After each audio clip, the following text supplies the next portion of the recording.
faut savoir qu'on est une des dernières démocraties dans le monde à avoir un tel système qui finalement exclut près de 7,6 millions de personnes qui aura peut-être un empêchement technique ou administratif à voter le jour du scrutin. Ils sont mal inscrits, c'est-à-dire qu'ils ont un bureau de vote qui ne correspond pas à leur lieu de domicile principal et c'est véritablement là où réside le bug démocratique qu'il faut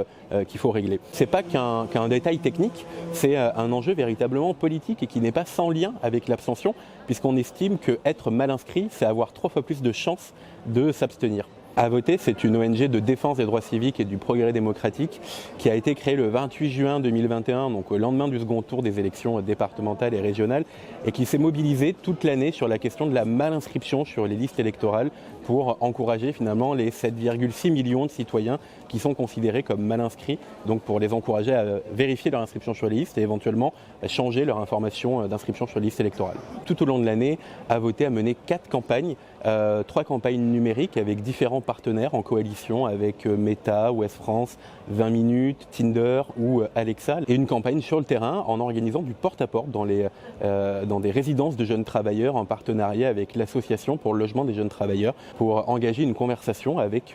celles et ceux qui sont finalement presque le plus éloignés de la vie politique, celles et ceux que personne ne va voir, bien nous pour tenter de recréer un lien avec la démocratie et avec la question du vote. Le bilan, il est triple en fait de notre côté. Il est d'abord le nombre de personnes qu'on a pu toucher, environ 5 millions de personnes qui ont vu les publicités ou les actions d'À voter sur les réseaux sociaux. Le nombre d'utilisateurs, il y a plus de 400 000 personnes qui ont utilisé les outils d'À voter pour vérifier leur inscription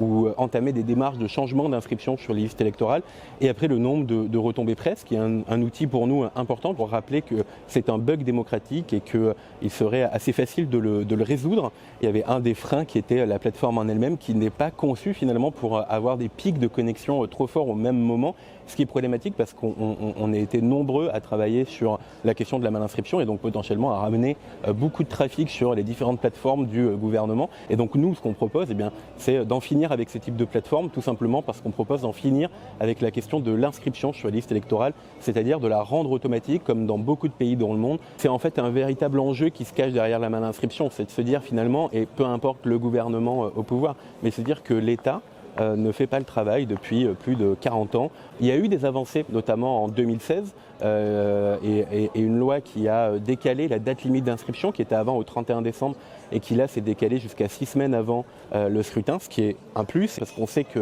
les gens s'intéressent au vote et aux modalités de vote plus on approche de l'élection. Mais on continue de penser que l'État peut aller beaucoup plus loin et même l'État peut en finir avec cette histoire d'inscription sur liste électorale et faire en sorte que ce bug démocratique soit corrigé. Même si on a dépassé la date limite pour s'inscrire sur les listes électorales et participer à l'élection présidentielle, il reste encore du temps pour s'inscrire pour les élections législatives. Et donc À voter va continuer de se mobiliser autour de cet enjeu quand les caméras s'en vont, quand on passera à autre chose et quand on arrêtera de parler de la participation électorale. Nous, notre ambition, c'est de continuer à agir sur le terrain et à imaginer des formats de co-construction et en fait d'utiliser des techniques qu'on appelle de community organizing, c'est-à-dire de rendre aux gens leur pouvoir citoyen et d'être vraiment de s'auto-organiser. Très concrètement, on va continuer notamment de revenir dans les foyers, les résidences de jeunes travailleurs dans lesquels on est déjà intervenu, sauf que là on reviendra dans des ateliers de co-construction où l'idée c'est d'être vraiment à l'écoute et d'écouter ce qu'ont à dire